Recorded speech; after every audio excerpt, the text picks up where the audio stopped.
Today we're going to be walking around JFK Terminal 7 before our flight on Frontier Airlines. Let's go take a look.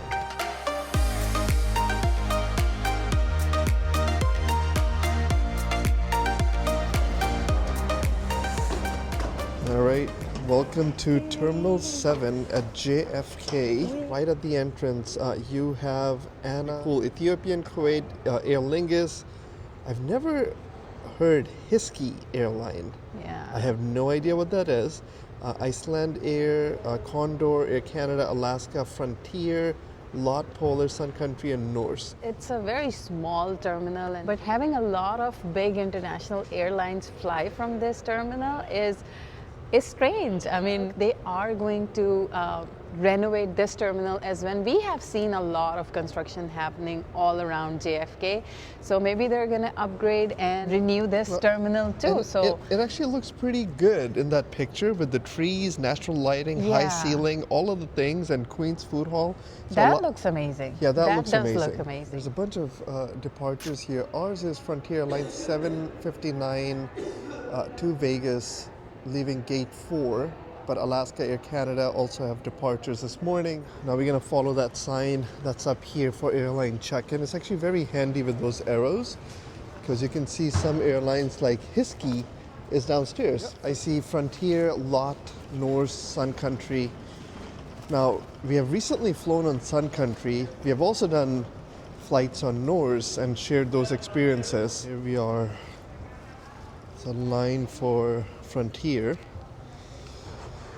It's cool. Yeah, it's kind of chilly because the door's right here. So Alia, we're gonna have 2 hours before we board, 7:15. So depending how long it takes us on security, I think we'll have about 2 hours to explore Terminal 7.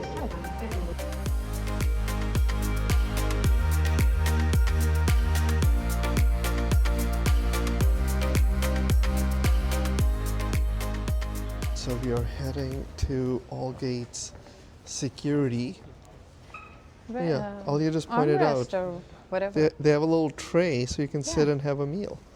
But anyway, we're gonna head into security now. We're gonna put the camera down, pick you up once we're inside. All right, we are done with a security checkpoint. Now we're gonna head up to explore Terminal 7. Pretty excited about it. Now there are a couple of lounges here. I see the sign for Aer Lingus and a couple of duty frees, Keels. It's 6 a.m. in the morning, not even, probably 5 something. So right off the security, when you come up from security, there is a Hudson newsstand and a Dunkin' Donuts here. There's more seating area here, and that's baggage claim, so that's where you exit. Restrooms behind here too. So That is a very nice artwork. It's New York City. I'm gonna go check it out. It's London, Shard, and then it kind of mixes with New York City. Baker Street, I remember that. This is the New York side. You can see Madison Avenue, Wall Street, Times Square, concrete jungle. Yeah, it's a very cool, very cool artwork. Check the area out. It is a little sad looking. I know they're gonna renovate this whole place, but if you're looking for a quiet place to just chill with a single TV, this is a nice little waiting area right by gate 9. The good thing about this terminal, it is not a huge terminal. There's not a lot of flights, so it's not very busy. It's small, it's cozy. A little privacy room here. We gotta take a picture. Isa already knows what to do.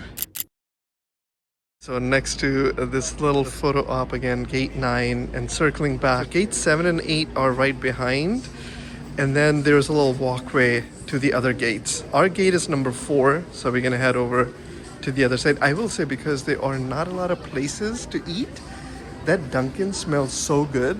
So we're gonna head over to Dunkin' to get some donuts, Alia? Yeah. Should we get a bagel? Now we're gonna pick some drinks from Hudson. Check this out, Popcorn Indiana. Now a lot of the shops are closed. There's Duty Free America here. Some of the opening timing said 7.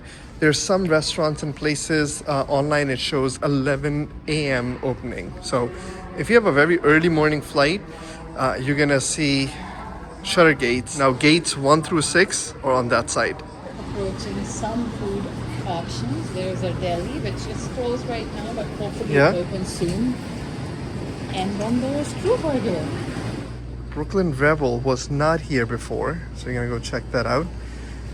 And now again, 6 o'clock in the morning, too early for a burger, but it still looks pretty good. Please do not Look, leave they got a baggage whole fake bento bus inside here, but a little snack shop with sushi, I'm assuming.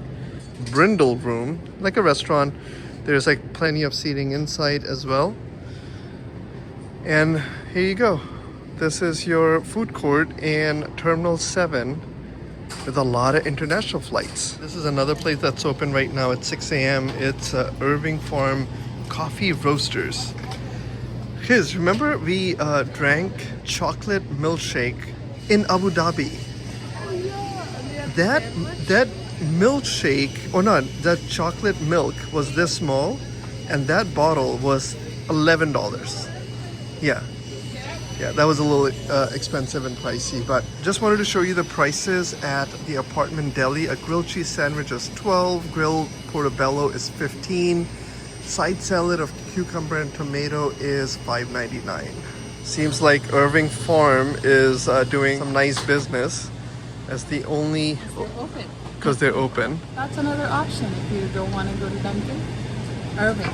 Next up is a Le Grand Comptoir wine bar, but they also have breakfast that they serve till 10:30. Smoked salmon bagel is $20.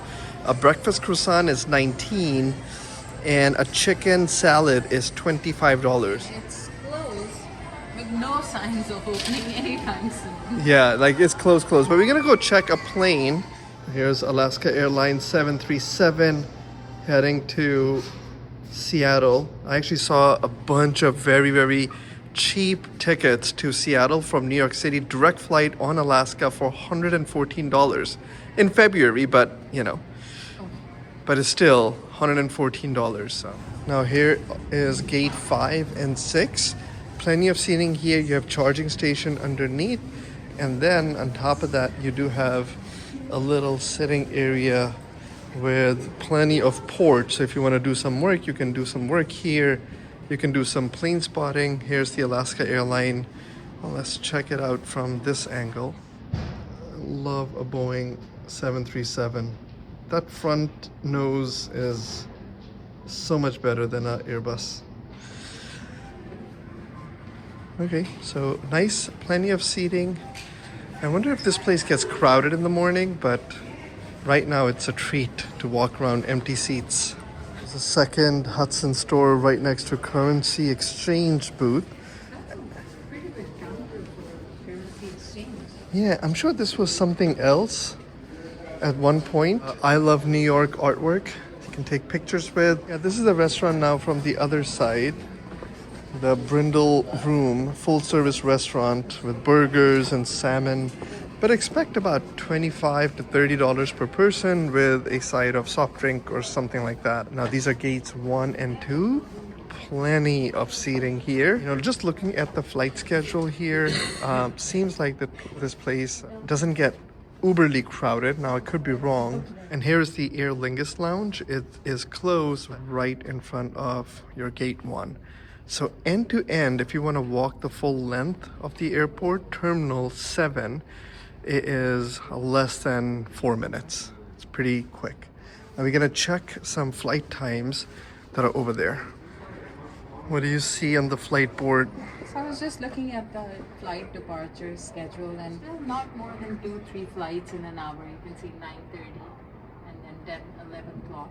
Yeah, like So- 10 o'clock, there's only one flight, Air Canada, going to Montreal. Yeah. So The chances are that the terminal doesn't get too busy at any time, but if you fly early morning, you're most likely to get an empty terminal. yeah. But no food. So the kids are having a bagel and some snacks that we always pack some snacks. We've been doing this ever since these kids were like I don't know, a year-old or 2-year-old. Always bring our snacks. And this time around, because we thought we were going to leave out of Terminal 4 and we were going to go to the Virgin Clubhouse Lounge. Yeah. But when I checked last night, it was Terminal 7. And we knew Terminal 7 doesn't really offer a lot of place to sit. So Alia in the morning toasted up some bagels, brought some cream cheese in that Tupperware. And if you're curious whether cream cheese can pass through security, well, here's a test. It did. Now, one time I was flying back from California and I had a little jar of hummus. And it was not runny or watery hummus, but they did not let me take that. So they told me to stand on the side and eat hummus. And I said to the guy, like, that's gonna be very weird. But also wanted to share that there are places starting to open. Now, the restaurants are still closed, but if you look on that side, a lot of the duty-free shops or that tech store, all of them are open. It's 6 a.m. There is a burger joint that on Google it says they're going to open at 11. So I don't know if that's true or not, but if you're coming after 6, you're going to have plenty of food options available. Now, we are leaving the food court. We're going to head over to the gates 1 through 6 again. They're stocking up. There's staff in both of these, so maybe they don't wait until 11. Maybe they do open like 7, 8, or 9, but it's 7 o'clock right now. They're still closed, although the place to be is Dunkin' or this coffee shop. Right, so we are back in gates 1 through 6 area. Hope you guys enjoyed this very quick tour of Terminal 7. Now we're here because in about a few minutes we're gonna board the longest Frontier flight we have ever taken. Yes, we have covered a lot of Frontier flights on our channel, but this is a first for us and this is sure very exciting. So do come back and check out our video and see how it feels like 6-hour long flight on a Frontier plane. Yeah, now we're calling it exciting, but most people may call it painful because Frontier seats are not as We'll find out. Yeah, we're gonna find out together. So make sure you come back and check that video out. And on that lovely note, we're gonna catch you guys in the next one. Bye for now. Bye.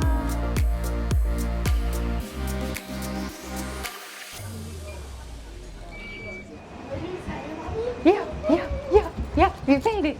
We made it. We made it. We made it. We have the whole bridge to ourselves. Yeah. It's never too early for a burger. If this thing was open, I would totally be tempted to get burger and fries. So this is a note to whoever owns True Burger. See, you have customers at 6 a.m. hungry for a breakfast beef burger. This airport also has the tiniest escalator, and I made a video on it. Isn't that Newark? No. See, this is what happens when you travel a lot. Okay. So